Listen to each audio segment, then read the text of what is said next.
Easy ആയിട്ട് കുക്കറിൽ എങ്ങനെയാണ് മില്ലറ്റ് ചിക്കൻ ബിരിയാണി ഉണ്ടാക്കുന്നതെന്ന് നോക്കാം നമുക്ക്. ഇതിന് വേണ്ടി ഒരു 600 ഗ്രാം ചിക്കൻ എടുക്കുന്നുണ്ട്, ക്ലീൻ ചെയ്ത ചിക്കൻ. അതിനകത്തേക്ക് 1/2 കപ്പ് തൈര്, ആവശ്യത്തിന് ഉപ്പ്, മഞ്ഞൾപ്പൊടി ചേർത്ത് നല്ലപോലെ മിക്സ് ചെയ്യുക. 30 to 1 മണിക്കൂർ അടുപ്പിച്ച് നമ്മളിതൊന്ന് മാഗ്നേറ്റ് ചെയ്തൊന്ന് വെക്കണം. അതിനുശേഷം നമുക്ക് കുക്കറിലാണല്ലോ ഉണ്ടാക്കുന്നത്, അതിനുവേണ്ടി തീ കത്തിച്ച് കുക്കർ വെക്കുക. കുക്കറിൻ്റെ അകത്ത് 1 ടീസ്പൂൺ നെയ്യാണ് ചേർക്കുന്നത്. പിന്നെ ഹോൾ സ്പൈസസ് ആയിട്ട് ഗ്രാമ്പൂ, ഏലക്ക, പട്ട, സർവ്വസുഗന്ധി എല്ലാം കൂടെ ചേർത്തൊന്ന് സോട്ട് ചെയ്യുക. എന്നിട്ട് ഒരു 125 ഗ്രാം അടുപ്പിച്ച് നമ്മൾ സബോള ചേർക്കുന്നുണ്ട്. സബോള ഇട്ട് നന്നായിട്ടൊന്ന് വഴറ്റി വരുമ്പോൾ ജിഞ്ചർ ഗാർലിക് പേസ്റ്റ് ഇടുക.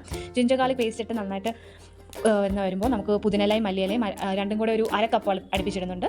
അതിനുശേഷം 1 ടീസ്പൂൺ ചില്ലി പൗഡർ, പിന്നെ ഒരു 1/2 ടീസ്പൂൺ ഗരം മസാല, ഒരു തക്കാളി ചേർക്കുക. അതിനുശേഷം നമ്മൾ മാഗ്നേറ്റ് ചെയ്ത ചിക്കൻ അതിനകത്ത് നല്ലപോലെ മിക്സ് ചെയ്യുക. ആ സമയത്ത് നമുക്ക് ഏകദേശം നമ്മളൊരു 1 കപ്പ് മില്ലറ്റാണ് എടുക്കുന്നത്. അതിന് നമുക്ക് 1.5 കപ്പ് വെള്ളം ആവശ്യം വരും. അത് ചൂട് വെള്ളമാണ് ചേർക്കുന്നത്. അത് കാരണം നമ്മളൊന്ന് തിളപ്പിക്കാൻ വെക്കാൻ നല്ല ചൂട് വെള്ളം മില്ലറ്റ് ഇട്ട് നല്ലപോലെ മിക്സ് ചെയ്തതിന് ശേഷം ആ തിളപ്പിച്ച വെള്ളം നമ്മൾ ചേർക്കുകയാണ്. 1.5 കപ്പ് അടുപ്പിച്ചുകൊണ്ട് വെള്ളം അത് ചേർത്ത് നല്ലപോലെ മിക്സ് ചെയ്യുക. മിക്സ് ചെയ്തതിന് ശേഷം പ്രഷർ കുക്കർ ഹൈ ഫ്ലെയിമിലിട്ട് ആദ്യത്തെ വിസിൽ വരെ വെക്കുക. അത് കഴിഞ്ഞ് ഡീപ്രഷറൈസ് ചെയ്യുമ്പോൾ ബിരിയാണി റെഡിയാണ്. ഈ സ്റ്റേജിൽ നിങ്ങൾക്ക് വേണമെങ്കിൽ പുതിനയില, മല്ലിയില ഇച്ചിരി കൂടെ ചോപ്പ് ചെയ്ത് ആഡ് ചെയ്യാം.